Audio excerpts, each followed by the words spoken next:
Just get some survivability up, please. So the fact that you aren't just, like I said, a free new ancient cap running around at the moment, and then she can start maybe to do some bit more of some baller. No, actually some hitman play here. I don't like the word baller; it's just being overused. So I switched it to hitman because hitman uses ballers, and hitman's an assassin, and he's freaking cool, and he's got a barcode in the back of his head.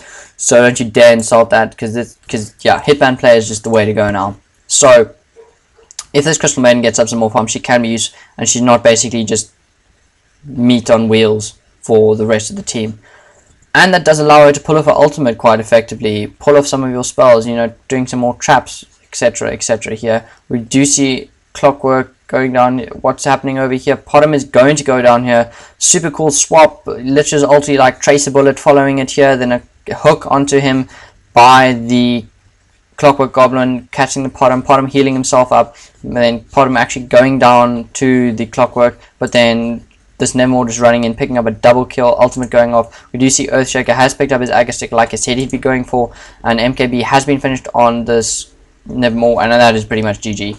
So like I was trying to say about Crystal Maiden, give her some more farm and she can actually be pretty useful, even into the late game, because she does lay down some good AoE defense. We do see an Earthshaker blinking in here, stunning the Clockwork, just smacking the Pugna's head down to the ground with that freaking cool totem, I'd like to point out, like flashing and stuff. It's like a flipping disco on a piece of wood. And yeah, DTSG just, I don't even care at the moment. He's just running into base and killing people, like whatever. You can't kill me, especially with Dread being back and just pointing people in the face. He's going for 5 sungers now. Going to sell his boots and just, you know, max out his item because he's just so baller at the moment. And that's GG being called. In fact, check where all the mega creeps are here. Now mega creeps have been got, and check out all the creeps are just going to rape these towers here, and you know, racks down that mid the tree here. So I want to know what you guys think, because I specifically think that in a lot of games Crystal Maiden hasn't been. I'm going to pause the game here because this tower before this tower goes down. So I'd like to know what you guys think, because I don't think Crystal Maiden has been any use. It is used in terms of an aura, but apart from that, I mean, there are better heroes you can pick, and if you're going to pick a mana dependent team, then buy mana boots or something like that. Like, I've seen mana boots being picked up on the Clockwork simply because the team needs mana. Yeah, it's not the best item for him, and I don't agree with it.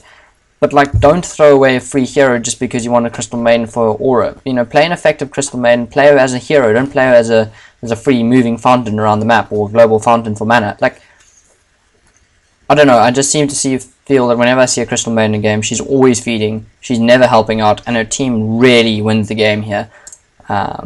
So yeah, I also, like I said, don't like how Morphling's being played, so we'll see how that works out. Not sure how Lich fitted into this team play here, but just some super cool play here. I really like the team that DTS picked.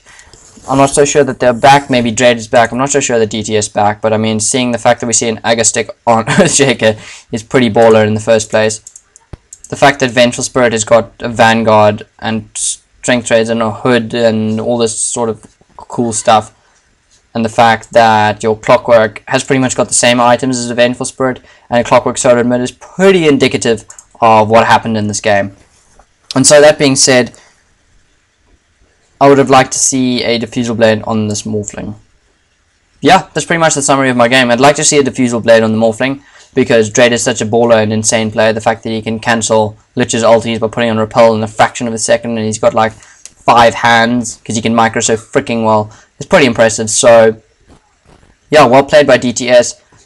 They just simply had better positioning in this game than God had. Both teams very reliant on positioning. This Lich, this Morphling, the Pugna, the Clockwork, very relying on positioning. But the fact that DTS was able to pull off an early and a mid-game push strat and then just transition so nicely into what I'd like to call late game now, transition into that with, you know, here sitting on level 20, it is pretty much late game. The fact that DTS could manage an early game team presented to them by God, and then transition nicely, as I said, into mid and late game, is just so indicative of the fact that their positioning was so much better with an Earthshaker, with a Vengeful Spirit, an Omni Knight, Nevermore, Potom. All positioning is so important. The fact that they got that right is probably the reason why they won against God, as well as the fact that they just worked together better as a team and probably had better synergy. That being said, guys, I hope my commentary wasn't too disastrous. I've been saying a lot, like a retard as well, so please excuse that. But apart from that, hope you guys enjoyed it. You guys will see me next week. Please leave me comments. Please let me know what's happening. And keep watching replays and keep enjoying DC community. It's a great site, and you should watch some more of DTS replays if you haven't. Try look for Luminous' commentary on the 5-man push strat on the bot lane. It's got like a Dragon Knight and Dazzle in it and a Vengeful Spirit, if I remember correctly. So try watch that against DTS. Epic game, really worth your while. That being said, cheers guys, hope you enjoyed it.